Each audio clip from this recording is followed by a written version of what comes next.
coming at you full speed, no brakes. All these doubters gonna feel the quake. Raw determination in my veins. You can't touch this level of the game. Watch me rise. Watch me rise. They said I couldn't make it, but I'm still here standing. Every day grinding, while they're just demanding. Won't back down, can't stop now. Won't back down, can't. All right, guys. Welcome to the first episode of the First Responder Playbook. My name is Brent. I've got Cameron here with me. Cameron, tell us a little bit about yourself and how you got into law enforcement. Yeah, so I've been in law enforcement since 2011. I just got home from Afghanistan, and actually on leave, I had started putting in some applications all around Montana specifically because that's where my girlfriend lived at the time. And so I'd put in a lot of smaller agencies just because she had wanted to be going to nursing school, and ended up landing at a place called Miles City. Miles City is probably about 10,000 people that live there, but they do have a nursing college. So that's why we ended up moving there. So I worked patrol for a small agency. We had about 20 officers for 2 years. And then I was offered to go back overseas as a private contractor. And my then girlfriend, now wife, had got into nursing school. And so that was a way that we could pretty much pay for it. I think at the time I look back, my hourly rate for Miles City Police Department was like $18 an hour. So for those of you who've been around for quite a while and kind of see the change of the times. But so I went overseas for a year, was fortunate enough to come home. They took me back at the police department. And so I worked another 2.5 years. And for a small agency, the big thing for those guys were domestics and DUIs, right? And so all the focus for all of my training and experience was all about how do you pull over cars and get DUIs? Well, what I found was in just chasing DUIs was that I'd bump into drugs, meth. Fentanyl really wasn't a thing back then. We had a little bit of heroin, a lot of marijuana, things have changed in that realm too. But I kept bumping into drugs. And for a smaller agency, nobody really had a great system or approach on anything with narcotics. And so for doing that after I came home for about 2 years, I would refer all of these cases to our local drug task force. So that was one benefit to Miles City, was we had a drug task force that was there. And every time I would pull over a car looking for a DUI and I bumped into drugs, I would get with the task force guys and they'd kind of show me, hey, this is how you write a search warrant, and this is how you search a car, and here's some things that you can look for. And I actually enjoyed the drug aspect way more than the simple DUIs. So I became, the quote unquote drug guy for our small department.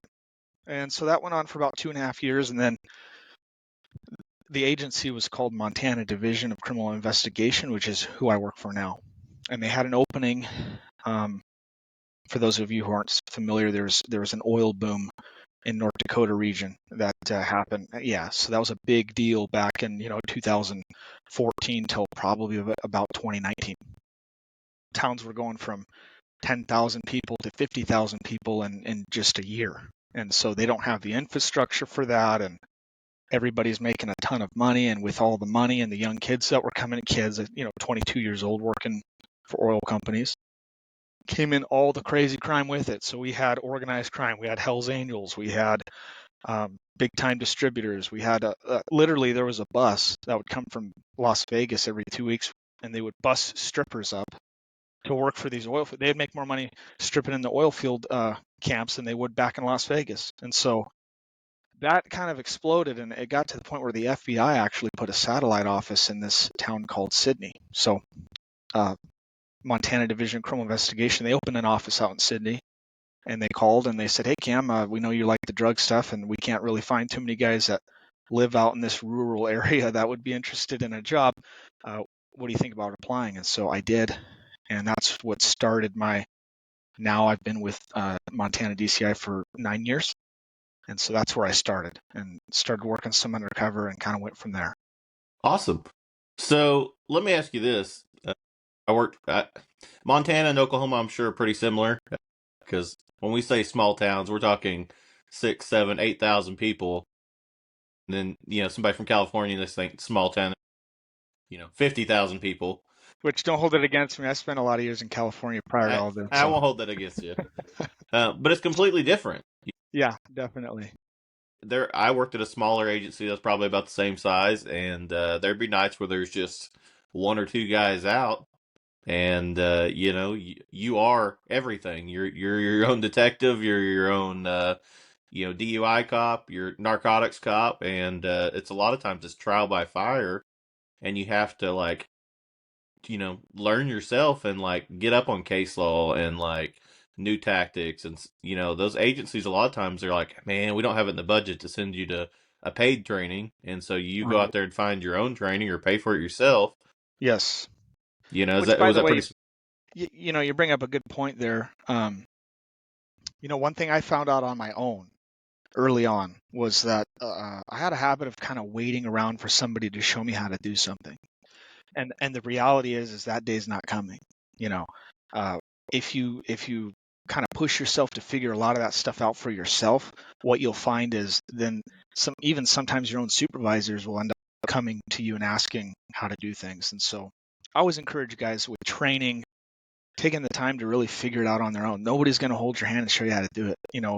To sit there and say, "Oh, I don't know how to get drugs, or I don't know how to do this type of investigation." Well, until you take that step forward and figure it out, nobody's going to be there to show you. A lot Yeah, of times outside of absolutely. FBO. Yep.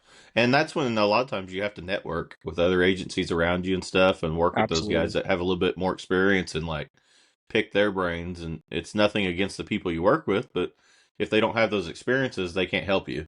Yep, definitely. Or they don't, sometimes I've had sergeants in the past, again, usually smaller agencies, they don't want you to know that they don't know how to do something, right? So, I've actually got a funny story about that. I went to after my first agency. I went to an agency that was similar in size, about 8,000 people. But I kind of explained to you when we talked beforehand that it had a tribal casino in it, and so we were right next to Tulsa, and we would get all kinds of Tulsa crime. But I had a sergeant that we got in a Tulsa got in a pursuit one night, and they ended up right, just inside our city limits. It was on the interstate, so you couldn't just like cut the median, and it was under construction, one way both ways, and so I was gonna have to go like several miles down, turn around, come back through construction to check on them. They were hollering at them, they weren't answering for help, and I was right there at the off ramp. Well, it was 2 o'clock in the morning. There wasn't anybody coming. The shoulder's wide enough to where you could go up with your lights. Um, they're probably 300 yards up ahead of me. I can see everything, and unbeknownst to me, there was a Tulsa police officer blacked out in the Arby's down there. If I'd known that, I would have known they're okay. But they weren't answering dispatch, and so this Tulsa police officer gets on the radio and he's like, "Hey, there's an officer going the wrong way on the off ramp." Kind of calling me. I knew what I was doing. I was going to go check on them, make sure they're okay. It was a risk versus reward. There wasn't anybody coming. Shoulders wide enough for a car. I've got emergency lights, and so I get down there, and my sergeant just jumps my butt in front of like the TPD officer. There was a sheriff's officer there, or sheriff's deputy, and like just starts chewing me out. Like, and he says, "Why'd you do what you do?" Okay, well, you asked me a question then. So I started explaining to him like why I did what I did, and he's like, "Don't you ever talk back to me? I'll write your butt up," and just cuss it. Like he wasn't saying butt, and he was cussing me out in front of these other officers, and like that was my first realization that leadership matters, and like that was like why I'm here to where I'm at today is because that terrible leadership. I realized then that I never wanted to be that leader, mhm. and like it never fails though, because like I got in a pursuit one morning. There's an Oklahoma case law that says that outside of your jurisdiction, that says if there's an inherent risk of danger, you can stop a car if need be until the proper authorities get there. And there was a car going shoulder to shoulder, almost struck the center median. So, and we'd just got a call about them leaving the casino as an intoxicated driver. Well, this is like 7 o'clock in the morning on the interstate. Like, they were going to kill somebody. So I tried to stop them. They slow roll me. And they slow roll me all the way into Tulsa, like a couple miles. And finally, a trooper shows up. The guy's drunk. They take them to jail, write a simple statement for them. Hey, this is what I did, why I did it. Okay, have a good day, man. Not a big deal. And my sergeant, again, just get back, and he's just like chewing my butt again. And so, me being me, I went and printed the case law out for him and highlighted every little portion. But he acted like I was trying to show him up, and I'm like, dude, if you're gonna chew my butt, if I do something wrong, that's fine. But like, if I'm doing something you don't like that's different. Like, have a conversation with me and say, hey, man, like, why'd you do that? Like, don't just assume that I'm doing it to like, be a pain in your butt. Like, that guy could have killed somebody. Yeah, absolutely. And I just, man, that strikes me to this day that like he never would be willing to say I don't know something. Like, it was his way or the highway, and if it was, it doesn't matter if he was right, wrong, or indifferent. He was going to stick with it. Yep. And And that brings another point is, a lot of guys that I've worked with over the years, they'll say something such as, show me the case law that says you can do that. My perspective is, look, read as much case law as you can and definitely take that into consideration. But I'm more of the mindset of show me the case law that says I can't. And I've actually made some case law in Montana. Those of you who Google my name will see that I've been in the Supreme Court a few times, and that's not always a bad thing. I mean, some of the case laws and groundwork that came out of that have now benefited law enforcement across my state. So just because making case law isn't always a bad thing, as long as you put as much thought and fortitude into what you're doing ahead of time, so that we can be successful. I mean, I think it's great that guys are out there and they're kind of shaking it up once in a while. absolutely. I Taking the mean, ground back. there's so many things out there that have never been fleshed out in a court system. And so, like, if it goes to, the Montana Supreme Court and then they say, hey, like, you know, yeah, actually law enforcement does have that ability, like, that's not a bad thing. Right. Yep. Like that helps us do our job. Yeah. Um, Ours, and the one that I'm referring to specifically was when you're communicating with, so in my state and other states as well, we have to get what's called wire warrants. So anytime that we're going to record a conversation and the other party doesn't know about it, we have to first get a search warrant to do that. Some states, it's a single party state, so they don't actually need that. Like North Dakota, for example, I know they don't need wire warrants. They can just grab an informant and put a wire on them and go do a deal. Here, we actually have to get a warrant for that.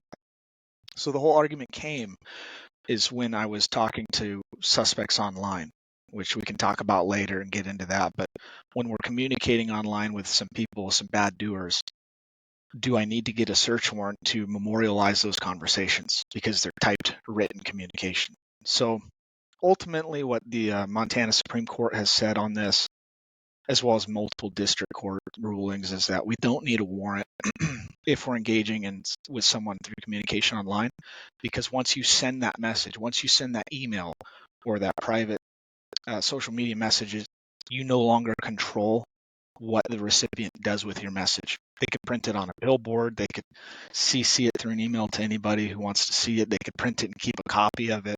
You no longer control the message. And so they've said, look, you don't have a reasonable expectation of privacy to those messages when you're sending them electronically. So that was one example of one that hadn't really been hashed out. So it's not always a bad thing, but yeah, and if you think about it, I mean, once you send that message and it leaves your fingertips, that yeah, it's privacy's gone. gone. Exactly. Yep. And there were, And, at the time, mind you, there was guys I was working with who were saying that I was basically doing this illegally. And so the point is, I encourage guys to stand on their own 2 feet, read up on as much case law as they can get their hands on, really take a deep dive and understand some of this stuff. And it'll help you out in a lot of the things that you're doing.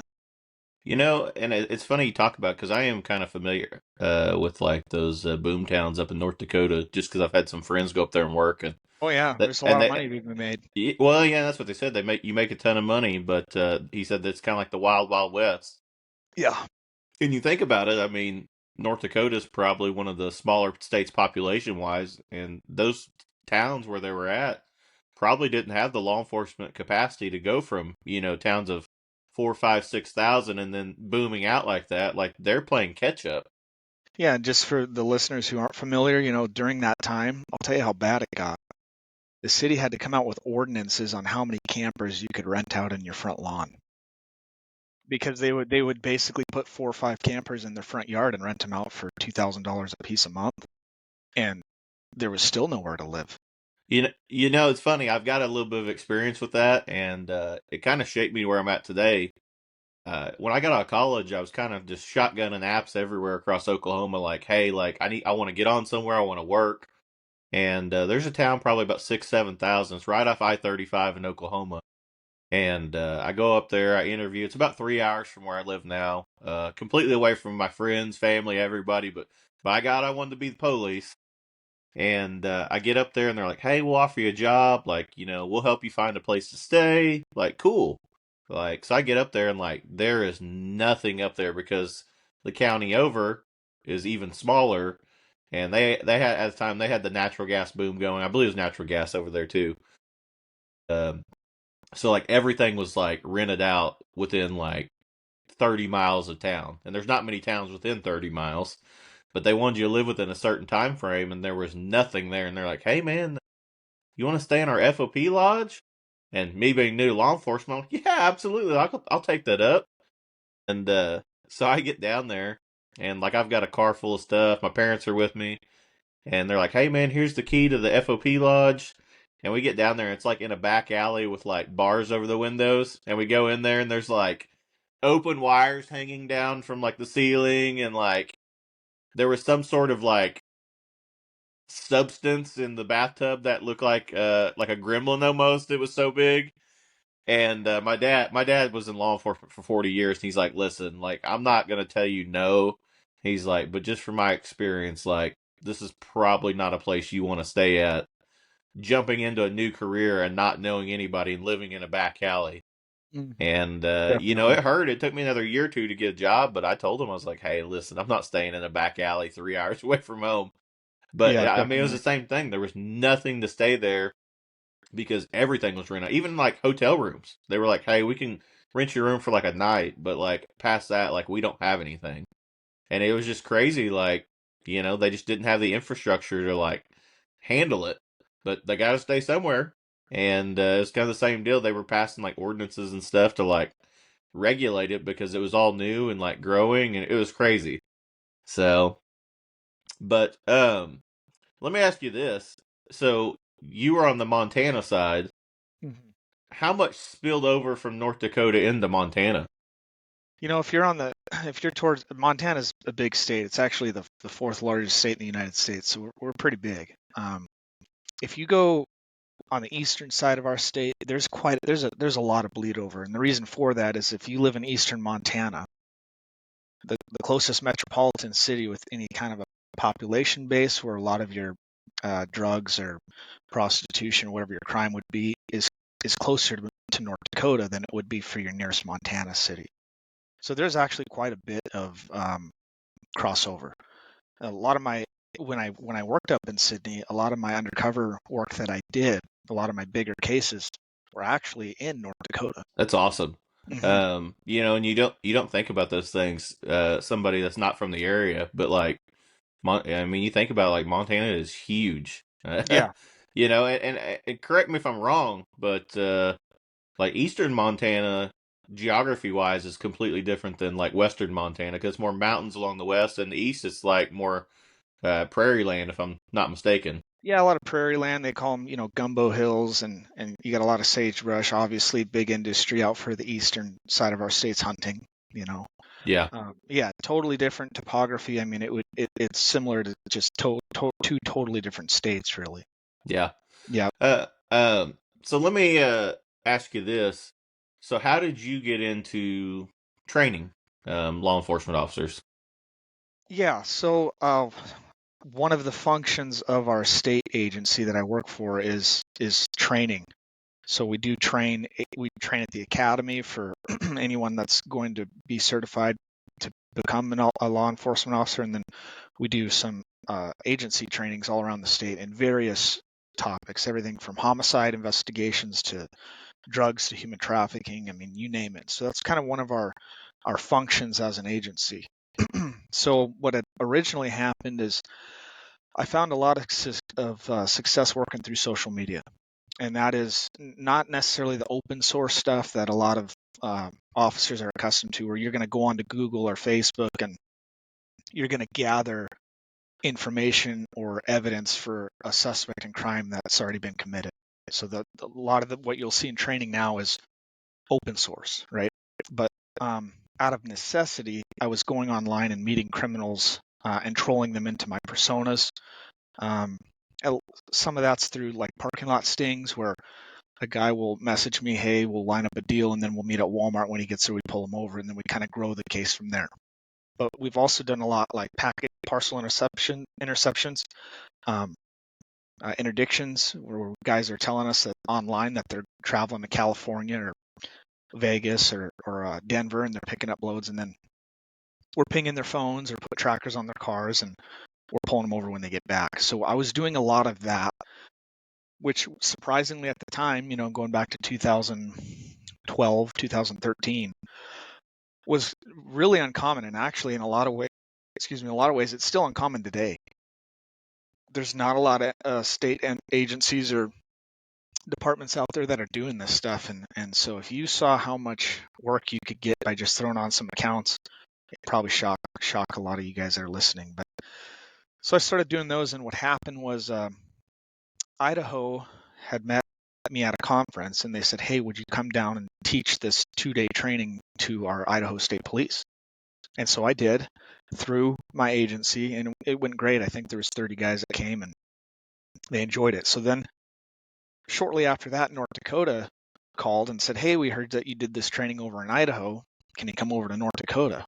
And then another, kind of like eastern, western Montana, well, north and south or east, west Idaho. So they had another region in Idaho who asked me to come out at that same time. So my agency said, hey, Cam, it's great you're doing all this training, but we don't want to keep, you still got a job to do, and we don't want you just training all the time. So they didn't want me to do the other 2 trainings. They wanted me to do about once a year. So I called North Dakota and I said, hey guys, I can come back maybe next year. And they said, well, hey, could we just compensate you to take your days off and come do it on your weekend or your vacation or something? And so I didn't want to leave them hanging, because it really is a great method, and these guys wanted to kind of get into it. So that, when in doing so, I had to open up my own LLC and get an EIN number and do the out of employment verification through my agency. They had to allow me to do this outside employment as part of my agreement to work here. So I went through this whole process, and long story short, I basically created a company just to go out to North Dakota and give them that training. And then it kind of dawned on me. I thought, man, this is really a great way for me to get the training out. My agency doesn't hamstring me on everything I'm doing because it's on my own time. And so that's kind of how I started what's now called Yellowstone Narcotics. And so I've been training through that company for 3 years, but really only 2 years, commercially, like where I'm actually advertising. And since then, I think I've been to 7 or 8 different states, and I'm doing probably 7 or 8 classes a year. And then we just launched our first online course, Undercover Social Media. So that was a course we filmed live in Iowa, and it's a virtual course. So guys can go in, they can do the training at their own pace on their own time. They don't have to fly somewhere or go anywhere. And to my knowledge, I could be wrong, but to my knowledge, I have not seen this course offered anywhere else. A lot of all the other social media courses that I've seen, some of the big guys like Blue to Gold or Police Dynamic Training, or a lot of these bigger companies, they're all showing you the open source stuff, but nobody's really learning how to create an account and go online and troll these guys in for all the various different kinds of interdiction techniques that are out there. And just so guys know too, it's not just for narcotics. I did a class with nothing but fish and game officers. The amount of poaching violations and animal trade and illegal animal part sales and stuff that's going on online is huge. And there's just not a lot of guys utilizing that type of a technique. Yeah, absolutely. Trust me, that's why you're here, is because I'm not the expert in that area. Sure. But in like 2020, 2021, around the time COVID started, I was dabbling with a fake Facebook. Sure. And, we got some stolen property back and stuff off of it like that. But I always wondered, like there's more out there that I'm missing that I wasn't familiar with. Totally. um, it really is surprising to me because I've trained hundreds of guys to do it, and they'll call me and say, "Hey Cam, I'm not having the success, or what am I doing wrong here?" And just making small finesse changes makes a huge difference. Basically setting up an account that's fake, right? To not make it look fake and also not seem like you're a cop is actually, it's kind of a fine art, and it's not overly difficult, but there is some training involved. And that training is literally just 10 years of me fumbling through it on my own and just giving all that into that 2-day class. So those learning mistakes and errors and problems and unique cases that I've encountered, I kind of just put it all out there for everybody to see. I mean, there's a ton of case studies and a lot of great examples out there in that course. And so really, I've had just a class I did here in Montana back in October. A guy that was in that class left that course, and they got a guy online. And again, this is in a community of less than 10,000 people, who met his undercover persona to have sex. He thought he was a 12-year-old boy. And that was the day. I think they lined up. They started communication the day after our class, and then they had arrested him 3 days after the completion of the course. And that's crazy. Like, but that's what a lot of people don't realize is like social media is great. Like, we can connect. That's how me and you just randomly connected. Right. But there's a lot of evil out there that uses social media, and we're here to stop that. Yeah, Like, and law enforcement, as you guys would all agree with me, we are not ahead of the curve. We are always 10 to 15 years behind the curve. I mean, the fact that we're even having this conversation about going on social media in 2025, this was popular probably back since the dial-up AOL days. And we've all seen the sex crimes like To Catch a Predator that they do for ICAC and stuff online. But outside of that, there's really little to no law enforcement. And now we're moving into the dark web era. mhm. And so even the World Wide Web as we know it is slowly dwindling, and we have this explosion in we all know as the dark web. And there's other than the FBI, Homeland Security, maybe probably CIA, there is nobody working anything in the dark web. Well, I, and for people that aren't familiar with the dark web, I mean, that's pretty much an open area that you can go. Once you get in there, you can pretty much get whatever you want in there. And yeah, so, like, and it's completely anonymous, yep. for the most part. And you can order drugs, pretty much, human Murder trafficking for stuff. hire, Yep. child porn. Child porn's huge. I mean, there's probably more child porn going on in the dark web. I mean, than the World Wide Web. I always laugh when we catch guys on the World Wide Web looking at child porn because it's so much easier to access that stuff on the dark web, and it's way more anonymous, and there's a lot less guys working it. So I think what you're going to see over the next 5 years is an explosion more so with child porn, even more than it already is when we compare it to the World Wide Web. Well, and here's the deal. I would venture to bet, child porn type stuff is similar to narcotics and other criminal activity in that we're only catching a small percentage of it. And so, you see it all the time in Oklahoma, at least, like, hey, this man was arrested with all this stuff on his computer. I guarantee you they're only catching a small percentage. And it's not for the lack of trying. It's just there's a lot of sickos out there in this world. Sure. And I think anybody out there that's assigned to these specialized crimes, that whether it's fishing game or child porn or human trafficking or narcotics or organized theft retail rings, the guys boosting stuff and selling it online. If you're not working the social media, man, you're missing probably half of this stuff going on. I mean, even if it's not something that interests you, knowing how that stuff works and how the criminals are using it could even help you with your conventional stuff that isn't really necessarily targeting people through social media. So it's just going to continue to get bigger than it already is. We're already 10 to 15 years behind. But for anybody who's working a specialized unit, I don't care what it is, you could be 3 times as successful just adding social media to your tool belt. Can you kind of talk about, if you can, just a couple of like good arrests you've made off social media? I mean, Let's just, yeah, sure, absolutely. I'll give you an example that just happened this week. So basically, I go on a social media website. I'll set up my account as a female. Now, I've done it both ways. I portrayed myself.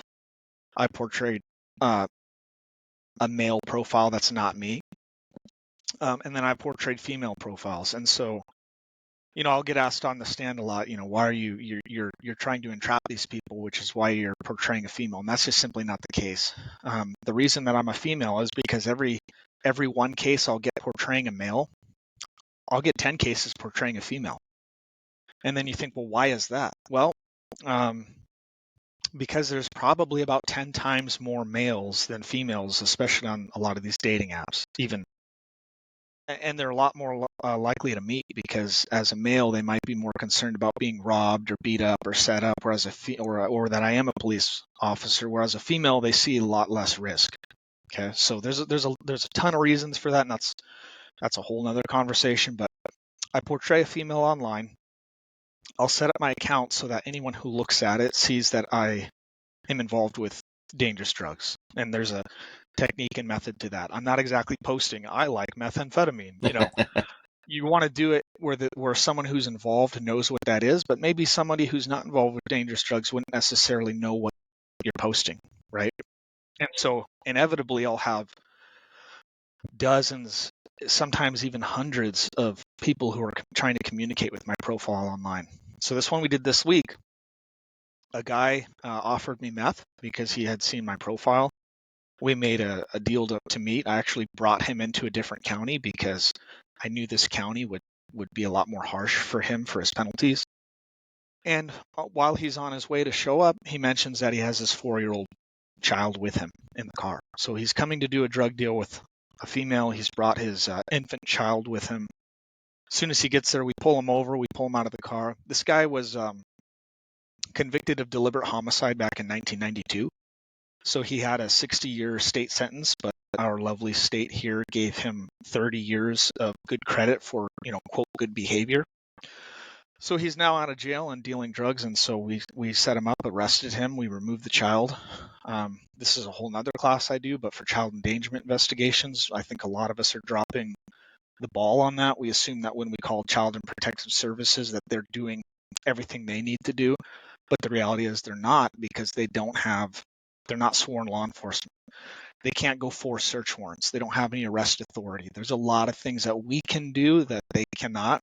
And people assume when they call them that all that's going to be fine. And the reality is a lot of times those kids are going right back into those homes. So anyways, we got warrants to take the hair follicles for the child, of course. He had very high exposure rates to meth, and so that child is now permanently removed from the father. And then we've got a simple slam dunk distribution case on him, and we'll see how that goes through court. That's awesome. And he actually showed up with the dope and the kid and everything? Yeah, if you do your case correctly, and this is all in the training again, because there's a lot of times where I would make a deal and they'd show up, but they don't have the dope. And so there's a finesse on how to make sure that they're actually going to have the dope. A lot of them will take a picture and even send it to me, and then we say something like, "Oh, Google images are easy to find," and then they'll actually take the dope with their face and they'll take a photo and send it to you. So it's really good evidence.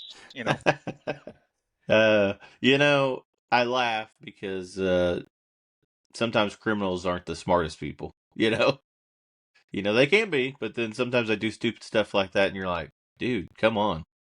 Sometimes, we've gotten some pretty savvy guys on there, and some of them are harder to catch than others. They'll want video evidence and all kinds of weird stuff, and so we kind of explain how to get around all that. But yeah, a lot of them aren't the brightest, but some of them are. Some of the guys that you're catching online, they're only dealing through social media. They're not going to bars. Wow.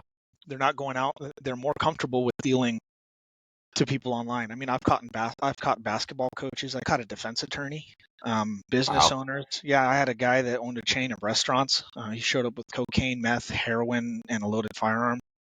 And that's another thing. A lot of times they're bringing guns because they're meeting somebody online that they don't know. And, if you go to other cities like Chicago or Detroit, this is actually a tactic that gang members use. They'll put a female gang member on social media, and she'll troll in a date, and he thinks he's going on a date, and then when they get to her apartment, it's just a robbery. It's just a setup. Yeah, we actually had one of those in Tulsa that made the news about a year ago, and I recently saw that the all the three people involved got sentenced, but Hmm. he met her on like Tinder or something like that, and she picked him up, and I guess the other guy was laying down in the back seat, like in the floorboard where he couldn't see him, and then when they started driving, he popped up with a gun and like shot the guy in the shoulder, and they took his money and stuff, but it was just exactly like that. They set him up through social media and robbed him. Oh yeah, I mean even Ukraine and Russia in their war right now, they're setting up fake accounts of trolling soldiers or get information on the opposing side, and they're doing that through fake female accounts. And so this tactic is by no means new. It's being used all over the world by different entities. I'm just trying to bring that to some of our law enforcement partners. I mean, if you started doing it, I promise you could do that. You could have multiple guys in your agency that do nothing but social media active investigations, and they would be busier than they ever have been before. Yeah, and I actually, we were talking before, the other day. My agency I'm currently at, has big casinos, and Man, you that's a know, gold mine, man. You can do there's the opportunities for you guys out there are really endless. I mean, and I really, I'm going to bring that back to them and just explain to them because it's always, I knew it's always been there, but when you're the lower man on the totem pole, it doesn't go up all quickly, and so it's sure, true. I mean, we could probably have a street crimes unit that just work there 24/7. And definitely. because there's, I mean, just from not my current agency, but when I worked at a municipality that had a different casino, I mean, we got, actual counterfeiting rings that were going on there. They had printers, everything in the rooms. If they're counterfeiting money, like we got human trafficking stuff, we got trafficking drugs, all kinds of crazy stuff. Sure. And And what I typically see, Brent, when I go around the country is guys have thought about this, but it's always the same thing: is they don't know where to start. They don't have any agency policy on it. They don't, we all might have had that idea, like, hey, yeah, that makes sense, but where do you begin? You know. yep, yep, So that's usually the hard part, is just taking that first step.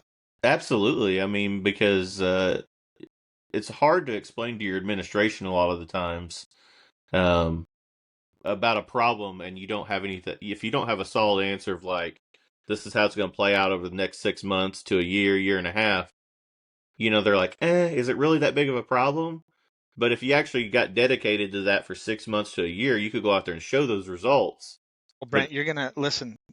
Truthfully, your guys will show that result in the first week.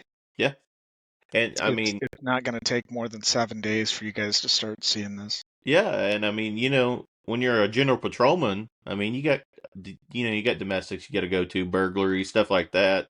And guys, a lot of times they'll, shag a report call and they're like, man, I don't really want to catch another report. It's late. But if you're out there actually doing stuff and showing this to your administration, you can show them, man, this would be great.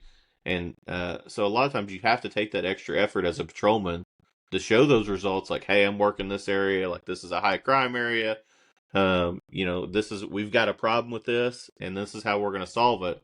And I think you're right. A lot of guys run into that of, well, I know we've got a problem, but how do we get there and how do we show that to our administration? Right, exactly. And when we really started doing this kind of hot, very hot and heavy and proactive, was probably about 2013. And I remember, the guys that my admin that I was explaining this to, I don't even know if they knew the difference between an email and a Facebook at that time, And so Yeah. so now fast forward to 2025, and I'm trying to explain what the dark web is, and can you imagine what that's like in cryptocurrency? And so we have other issues on the horizon, but I think for a lot of places it's like, hey, let's start at the ground level. Let's get in and start working these cases here, and then we can hopefully progress into changing with the times. Yeah. And, I think you touched on it a little bit earlier, but we're always playing catch up. And so once we get caught up on this, there's going to be new stuff coming down the pipe. Can you kind of touch on like what you see coming down the pipe? Like, Yeah. Well, it's not just with computers. It's not all social media. And just so the guys know, social media is one of 6 classes that we instruct, and it's a big one.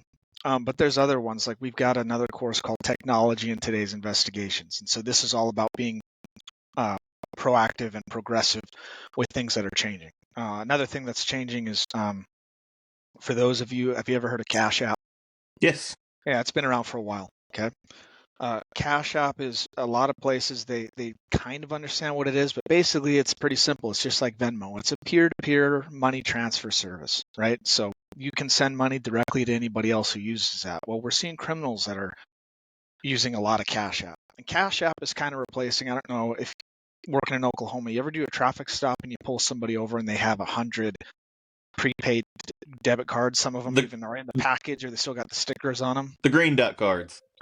Green dot, or Yeah. the Visa gift cards or the prepaid cards, and you're like, well, I don't understand how this is being used in crime because it hasn't even been removed from the packaging. They're not like scraping off the numbers and trying to put them on the shelf till somebody buys them. I mean, they're stealing cards. Well, what they were doing with those cards was a lot of credit card fraud, and that still exists, but not. Or they were loading money onto those cards, and you'd have people that are, instead of bringing back $100,000 in cash, they're bringing back a gift card that had $100,000 of their drug proceeds on it, and they weren't getting seized.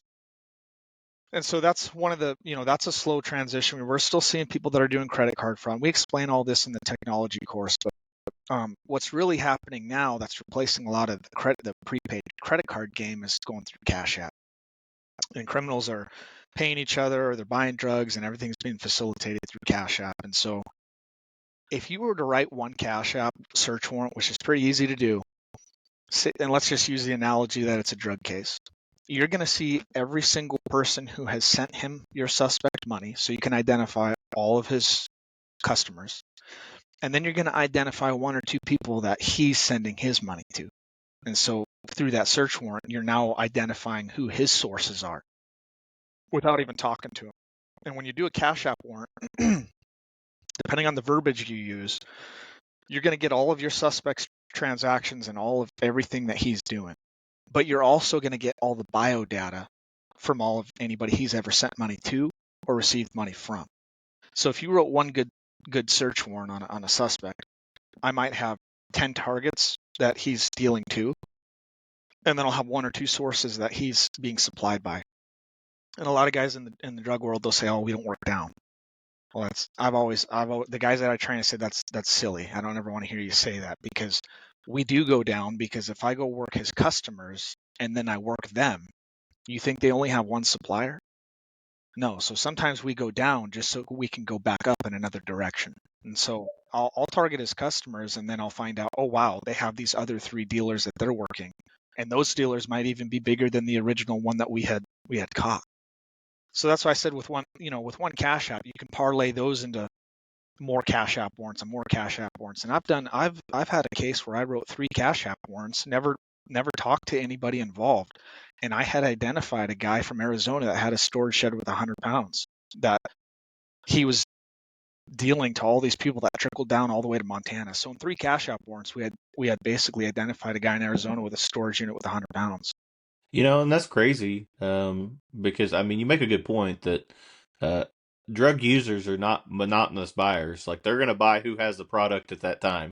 Exactly. And so so guys, it's exactly. very small-minded to say, okay, well, I got this guy selling to 10 people, and we're not going to go down. Like, Right. if you go down, like, those 10 people might have 4 or 5 people that they're buying from, and you're right, then Totally. it spider webs into different directions, Yep. and it's good police work. Yeah. So we're, obviously we're trying to work up, but you're going to hit a wall, or your case is going to stall. And while you're waiting for things to pan out, why not go down to go up in a different direction?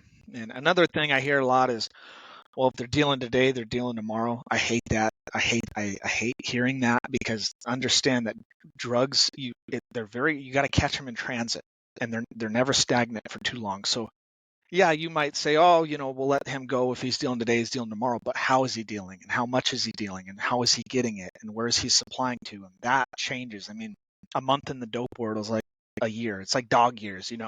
If you're a doper, and a year is like 7 years for everybody else. And so things move pretty quickly, and they change rapidly, and people get killed, or they end up in prison, or or they're down and out and they're not dealing anymore. And so I always tell guys, you want to go after a hot lead. So if it's hot, you got to stay on it. Don't get that mindset where you say, oh well, we'll catch them down the road. Yeah, absolutely. And let me ask you this: in Oklahoma, obviously, and I'm sure it's in Montana too. But do you guys have like cartel influences up there Oh, in your definitely. dope game? Yeah, and you think why is Montana's got 1 million people population total and they're the fourth biggest state? Why would this involve cartel? Well, I'll give you an example. So if you go to Seattle right now and you buy a fentanyl pill, and this number changes, it's going to be somewhere between, if you buy wholesale, if you buy say 1,000 pills at a time, you're going to pay 50 cents to 75 cents a pill. That pill where I live, which is the biggest city in Montana in Billings, that pill is worth anywhere from $12 to $20 a pill. And if you go on to any of the reservations here in Montana, we've heard it as high as $40 to $60 a pill. So there's a lot more money and there's a line of people to buy that pill. So we have a high demand for a low volume of distributors. And so that amount of money, we're seeing cartel come from Vegas, Colorado, Spokane, Seattle. They're sending people out here to set up because the amount of profit, it's so much more profitable to sell their product here. Just simply by transporting it, say 12 hours, they can, 10 times their profit margin, if not more. Yeah. And so we have a lot of the bad, hard criminals from other states that come over here because they can make a lot more money in a short period of time. Well, and I think this is an important thing to talk about is, like I said, Montana's a lot like Oklahoma. These big criminal organizations, they do criminal activity in these bigger towns. Well, then they come to these smaller towns and think, well, the cops aren't going to mess with me because they don't know what they're doing. And to sit there and bury your head in the sand and say criminal activity doesn't happen in my small area is just totally untrue. Crime happens everywhere. Well, Brent, if those guys, and so that was one of the, whenever I've gone to interdiction training or I've talked to guys that have in the past, same exact mentality you just brought up is, yeah, that might be relevant down in New Mexico or Arizona or Texas, right? One of the guys that teaches for me is named Barry Capella, and we have a course that's called Highway Interdiction and Rural Patrol. So this is a interdiction course that's designed for your smaller areas that might not have a port or might not be a bordering state. And the amount of stuff that you can see Barry has pulled off the highway and rural. I mean, I don't know if there's any more rural in the country than in some of these places in eastern Montana. And he's pulling tens of thousands of pills or pounds of meth and hundreds of thousands of dollars. So I promise you it's everywhere. Now, how you approach getting that might be a little more difficult in rural America, but this is a prime example of, like you said, it's definitely happening. It's just the tactics and techniques that we've been shown through training might not match our communities. So it is a little bit different of a game, but it absolutely is occurring everywhere. Yeah, absolutely. Another thing you talked about, and I want to touch on just because I work for a tribal agency.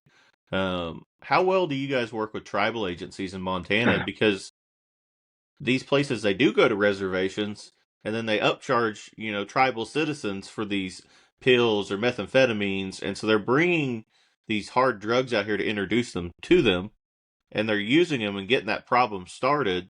And then they're making bukus of money. And so, like, that's a problem. And, people want to address it. Do you guys work well with the tribal agencies there? So it depends on the tribe. We have some tribes that give law enforcement in Montana. They have MOUs in place. They have agreements set up where local sheriff's offices have jurisdiction on the tribe. And then we have some tribes that don't allow that. So the only enforcement action we can take on those sovereign tribes would be through our federal partners such as FBI and DEA. So from a state entity, we have agents that are embedded with ATF, DEA, Homeland Security, and FBI. Those ones who are task force officers or TFOs, they have authority on the tribes. And so that is one way that we can enforce crime on the tribes, but they have to be with a federal agency. And then, but usually the ones that are TFO'd, the tribes are so far away and there's such a large area and there's only a couple guys to really work. They're relying on those tips and information to come from the local law enforcement agencies. And so then again, it depends on the tribe if they're going to want to share that information with their federal partners or what we can do with it. Yeah, and I mean, here's the deal. At the end of the day, guys, um, we've got to work better together to catch criminals. Like, it doesn't matter where your paperwork ends up. Let's get out there and catch these bad guys and put them behind bars where they need to be. Absolutely. And like I said, I've worked stateside, I've worked tribal side. Um, we've got to stop this pissing match, for lack of a better term, and we've got to start working better to catch criminals and because at the end of the day, that's all we want to do is we want to catch the bad guys and put them in jail. And you're not going to do that without working together when reservations are involved. Well, I'll give you an example that it's interesting you brought up the tribes, because remember how we were just talking about working down and then going back up? And this also involves a cash app. So this is a cash app. This is an example of we went down to go back up. It didn't really touch social media, but what had happened was in a rural community, this county has probably 4,000 people total. I had gotten a phone call from the sheriff over there. I partner with so in Montana, we are assigned a region. We have statewide jurisdiction, but we're assigned a region, and they say, hey, we want you to focus on these 10 counties. But if you have bleed over into a different region, by all means, go over there. So I stay pretty close with all these sheriffs in the 10 counties that we cover. So that one of these sheriffs had called and said, hey, I have a lady that we arrested for possession. She's been in jail for 3 weeks, and she says she has some information for some bigger distributors who are pushing pounds, and she wants to talk to you. And obviously she wanted consideration for her charges and probably to get out of jail. So the first tip I'll tell you is when I interviewed her, she'll sit down and say, well, I'm only going to give you this information if I get out of jail. I'm sure some of you guys have heard that stuff, which I never do that. So anytime I interview these people, I say, look, we'll discuss getting you out of jail once I have dope in hand, meaning you're going to give me information that I can either use or develop. And once I make a seizure, then we'll talk about possibly working with you to get your bond reduced or get out of jail. Yeah, so, you're going to give me good information. You're not just going to give me information. Correct. Yeah. And so she gave me 3 distributors, and I said, well, let's go after the easiest one to catch, so that maybe you can get out of jail and we can work with you on these other 2. So this was a guy that was living in Spokane, which from where we were, that's probably about a 6 to 7 hour drive. And she says, look, you got to pay him $500 up front through Cash App, which a lot of you narc guys are smiling because we don't like to front money, right? And she explained why. The reason why is because he would come deliver. And in the past, she had made an agreement with him, and then he drove all the way over here, and she blew him off. And so from that point forward, he goes, no, you're going to send me $500 first, because I was out the trip and the travel and all that to come bring this to you. So because it all added up, we agreed to front $500 through a Cash App, which again, don't need to get into the weeds on that, but we loaded $500 onto her Cash App while she was in jail, and then she sent that Cash App to the suspect in Spokane. So to make a long story short, he loads up with a couple pounds of meth and a couple thousand fentanyl pills, and he comes over to Montana. Well, when he gets here, we pull him over and we take him over to jail and we interview him. And he says, look, guys, I'll cooperate, but everything I can do for you is all these cartel groups out of Washington. So I said, well, this can't be the only, who else are you delivering to in Montana? So he says, well, there is another guy, but he's a tribal council. He's part of the tribal government of the Blackfeet tribes. And so he showed me text messages where he had delivered to this guy, and he says, I sell him fentanyl. He pays me $6 a pill, and then he sells it for $40 a pill. So this guy would do the math. Every 2 weeks, he'd buy 1,500 pills. So he's buying them for $6 a pop, and then he's selling those 1,500 pills for $40 a pop every 2 weeks. That's $60,000 for those of you. Every 2 weeks, this guy's doing $60,000 in sales. So, and he's on the tribal government, okay? So I told this guy, I said, when this tribal elder hits you up, do you ever not have it? And he says, well, sometimes he wants me to come deliver, and I don't want to deliver, and so he'll then go to someone over in Yakima. So there has been times where I told him I'm not going to make the trip, and he goes, okay, I'm going to Yakima. So I said, well, next time this guy communicates with you, tell him you can't do the deal or whatever, and let me know. So 2 days later, he shoots me the screenshot, and it's the tribal member that hit him up and said, "Hey, I'll take 1,500." And he goes, "No, I can't do it right now." And he literally responded, "Okay, I'm going to Yakima." So with that information, we pinged his phone, and we got in touch with the tribe, which was not my call, but that can be risky because you're talking about somebody who is involved with their government, and depending on who you're going to give this information to, you don't want to tip them off. Absolutely. Yeah, so we actually got a hold of the FBI, and the FBI says, "Hey, we work really well with this." And this that narcotic.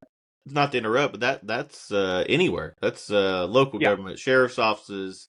It Yep. doesn't matter. Like, I mean, you don't want that information out there regardless of where it's at.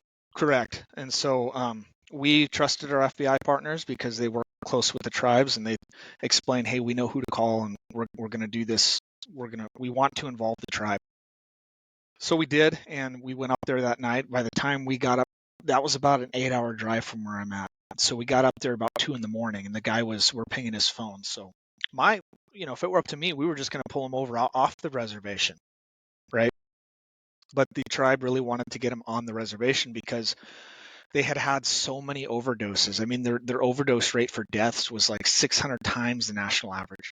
So they wanted to show the tribe that they were involved in interdiction. So they asked respectfully, "We want to take him on the tribe," which obviously meant we had no jurisdiction, Mm-hmm. but we were just going to be facilitating and kind of mentoring as we were going. We were there, but they were going to do the stop and the warrants and the search. So long story short, we caught him. I think he had 1,500 pills, fentanyl pills. And after we caught him with his phone dump, we could tie him to 2 overdoses directly. So the FBI charged him with basically 2 counts of, I don't know what the federal charge is, but basically when you're distributing that resulted in the death of another person, Mm-hmm. they charged him with 2 counts of that, and then the possession with intent to distribute. And it went all the way to trial because his plea deal was going to be 25 years, and this individual was already in his mid-50s. So he didn't want to take a plea deal. So they ended up convicting him. That was one of the few times I've been all the way through a federal trial for a drug case, and he got 40 years. Wow. Yeah, so that's basically a life sentence. Yeah, and that's And so that came from working down, right? We caught the head of the snake, so to speak, out of Washington, but we worked down into one of his customers and then worked it back up into a 40-year sentence. And yeah, and and that also involved cash out too, which is a little bit of technology in there too. and that is great proactive police work in saying, okay, well, we got one guy that's a big fish, and most guys are saying, okay, I'm done with them. Cut, we're done. But there's more out there, and you took it, and you worked it, and it resulted in person that was out there actively selling these pills and resulting in overdoses, and you ended up catching more than one big fish because you listened. Sure. And Yep. listening's half the battle. And obviously, just so the listeners understand, we turned him back over to Washington. He worked as an informant in Washington for over a year, and he was doing direct cartel buys for guns and drugs over in Washington.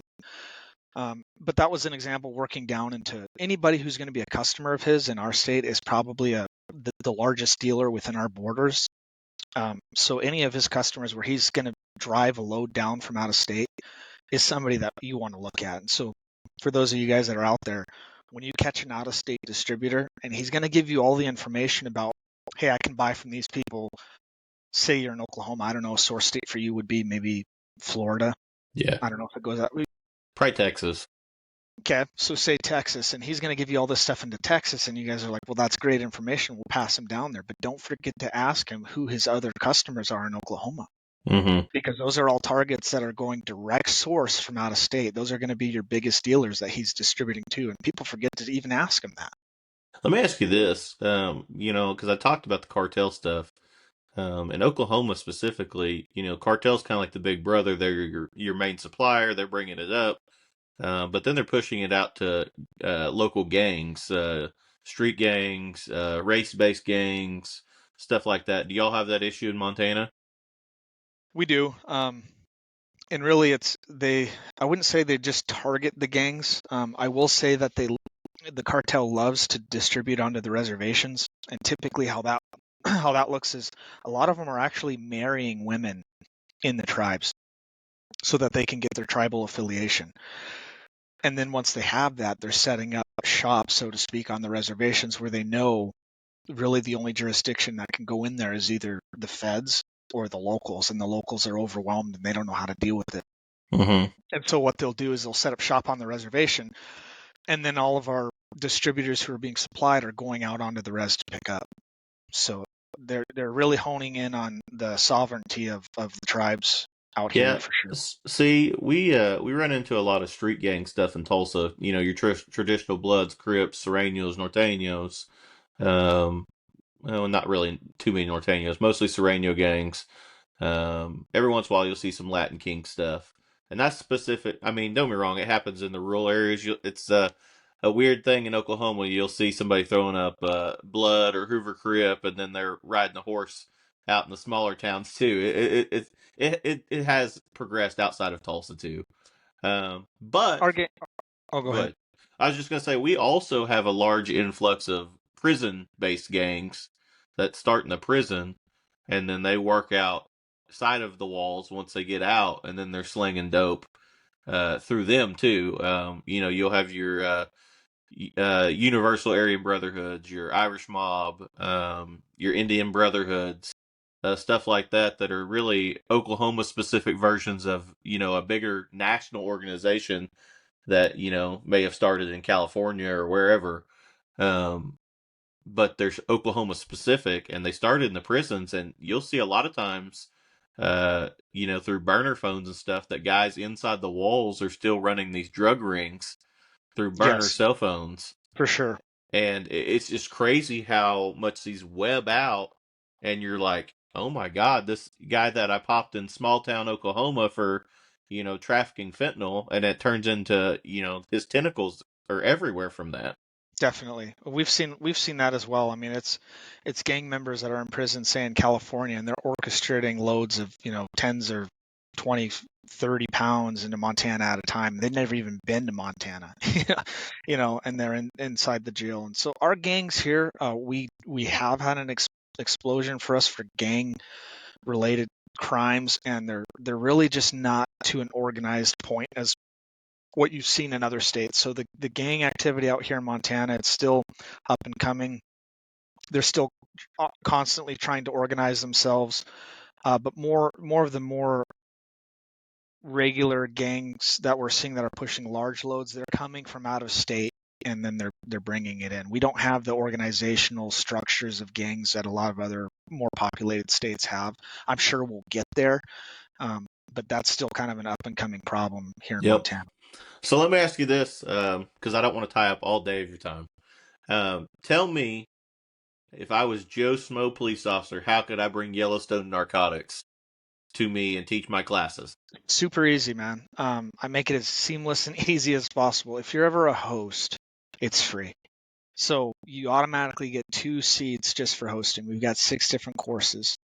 All we need for you to host is a classroom that you have that has internet access, that's got something I can plug either my computer into or a thumb drive to show the presentation. It's got to have audio and internet, and it's got to be a classroom. The agencies that offer that, they get 2 free seats immediately. Once we get 20 people registered, just because I have flights and hotels and food and for one course an instructor to pay. Once we get 20 guys registered, then it opens up unlimited free seats for your agency. And That's so awesome. all we ask is that you help us advertise it to other agencies around your area, because obviously if I go to Oklahoma, I don't know too many policemen in Oklahoma. So my network out in Oklahoma is pretty small, depending on where I'm going. So the host agency, I'll try and advertise it. I just ask that if they're going to host a course, they try and spread the word as well. I don't have a seat minimum. I mean, I've gone out and one class I trained 4 people when I first started in a rural area. 4 guys showed up. So I don't have a course minimum. Typically, if I go out of state, hopefully I can at least cover my costs of traveling out there. But there's no minimum. It's free for hosting, and literally it's just a quick phone call or an email to get you on the schedule and see what dates work. Let me. I heard something a few weeks ago. I was telling you about the ILETA conference, ILEETA, Mm-hmm. and it's a training organization that you know, promotes police trainers. And I've been to their conference twice now, and I heard something last time I was there a couple weeks ago, and it stuck with me. And I feel like you of all people will relate to this. It doesn't matter how many people are in your class, but those people that are in your class, it is important to get your message across regardless. And so if you can only train 4 people and get your message out there to start combating these things, is still a great topic. Even if, at the end of the day, like, yeah, of course, you're running a business. You want to at least, break even. But to get your message out there and to train these new officers is why you do what you do. 100%. That's why I never came into this saying, hey, I want to make money training. That wasn't the purpose. I had to do that just so that I had the ability to go out and do this, but that wasn't the point. And so, yeah, obviously we like bigger classes. I mean, normally we'll get 20 or 30 guys, but to me, it doesn't matter. I mean, if somebody wants to host a course, and I actually like going to smaller agencies because that's where I started. I understand how training budgets work, and you never have the money to pay for your training usually from smaller agencies, but I've got a course for that too, and that's asset forfeiture. And so, Can you kind of talk about the courses you do offer? Sure. So obviously the undercover social media is the big one. That was the one that kind of started everything, and that's my most common. Another really good course that sounds boring, but I'm telling you, if you're a patrol guy and you want to put 50 tools in your belt, it's called Conquering the Search Warrant. And so don't get that confused. That's not how do I write a search warrant, but the basis of that course is how do I take reasonable suspicion and develop that into probable cause. So I'm giving you like 50 investigative techniques from somebody saying, hey, I think my neighbor is selling stolen bikes, or I think my neighbor is selling drugs. How do you take that tip and develop that into probable cause? And that will really open up a ton of avenues. I don't care if you're on what position you have at the PD or detective, you've been on for 2 years, you've been on for 20 years, you're an investigator. I've had lots of people been in law enforcement for 20 years that say they learn more in that class than any other class they've ever been to. So that's really a great course. That one's actually coming online at the end of this week. Awesome. And which is, I put those 2 courses online because, in my opinion, those are the 2 courses that offer the most right out of the gate. A third course that we teach is obviously our rural patrol and highway, or our highway interdiction and rural patrol. I don't teach that. I have an instructor who's a sergeant with our interdiction team here in Montana. He's one of the original interdiction troopers that formed that team, 5-6 years ago. He teaches that. He does a phenomenal job. He just got booked down for an entire conference in Missouri on Lake of the Ozarks, I think in September. Great course. That one will be the next one that we roll out with online. Another course we teach is technology in today's investigation. So that's everything from dark web, cryptocurrency, credit card fraud, phone pings, trackers, Cash App. I'll give you a one-stop shop for, I don't care if you would need to write a warrant for Uber Eats. You can go to this one place and it'll walk you through step-by-step how to write those warrants, and then what kind of information you can get back from those warrants. How long does Verizon keep text messages versus T-Mobile and AT&T? How much is a phone ping? How do I get historical GPS records, and why does that matter for my case through their phones? And So that's another thing you brought up that's very important that a lot of people don't realize their first time when they write a cell phone warrant is every company's different, they are. regardless of how long they keep it, how accurate that ping is, it's all different. And so you can't just go in there and say, man, we're going to find out exactly to the room in the house where they're at. And that's not realistic. No. And then even going down to the verbiage of what is the verbiage you're using in your warrant to get the information you're asking for? Because if you don't put the correct verbiage in there that company wants, they're not going to give you the information. So that's the technology course. Again, 2 days. Another course is, this is a 2-day course. However, if I go out of state, it really is only relevant for 1 day. So we teach evidence destruction and asset forfeiture. Kind of seems like an odd topic to pair with asset forfeiture, but evidence destruction is one of the 5 ways that you can seize someone's property and keep it for your agency. So those kind of commingle. However, that class, evidence destruction, is really unique to Montana laws. So I wouldn't I'm not comfortable going out and teaching you how to destroy evidence in Oklahoma. Yeah. I'm not familiar with those laws. However, day 2 of that course, which is all about asset forfeiture, I would obviously do my homework for Oklahoma forfeiture laws, but really what that course teaches is when you seize $10,000 or $20,000 off of somebody, what are some things that we can do on the back end of our investigation to prove that those were illegal proceeds? So we do a whole day of 10 different things that you can, when you take, I don't care if it's $1,000 or if it's $100,000. I'm going to give you 10 techniques to prove that that legal is, or that that money is illegal. That'll help you actually seize it. I'll do some homework before I got there on what your individual state seizure laws are. However, that's also going to be kind of on the students to kind of be more familiar with the laws. This is more or less how to investigate after we take the money to prove it was illegal so that we can keep it. Okay. Another course I teach is child endangerment investigations. So we talked about that earlier, is where anytime you go to a drug home, if there's kids there, you now have a brand new investigation from scratch. Okay. There's a whole process into how we're going to go after those children and that on those charges relating to drugs with kids. That's a 2-day class that we teach, and it's all about, and really not just drugs, but anytime you're encountering children where criminal activity is occurring, we need to be looking into the safety and welfare of those kids. And how do we do that? And how do we, sometimes it's doing what we think child and protective services should be doing, but really making that our own and taking accountability and making sure that stuff gets done. That's awesome. All right. So tell everybody your website, your socials, email, because that way they can get in contact with you, because let's spread the good word. Yeah, but easiest way to get a hold of me is through email. Super simple. Cameron@YellowstoneNarcotics.com. That's my email. Website, also easy, YellowstoneNarcotics.com. When you go to the website, you can click the in-person courses or you can click the online courses. If they wanted to take an online course, they just have to create an account. So they'll click online course and they'll hit create an account. The reason for that, I don't want criminals to go on my website and buy my course.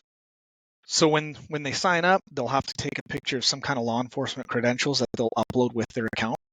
Remember to hit submit, by the way, because uploading it, you got to hit half of the guys don't hit submit and I don't get the photo. So yeah, upload a picture, hit the submit, and I'll approve the account, and then they're available for purchase. Just so guys know, my undercover social media is 50% off until May 1st. So I'll give them a promo code. It's literally $150 with the promo code. And I have a course guarantee. Anything I teach, if it's not in the top 3 courses you've ever taken, you just send me an email and say, hey, Cam, it didn't make my top 3, and I refund you 100% of your money.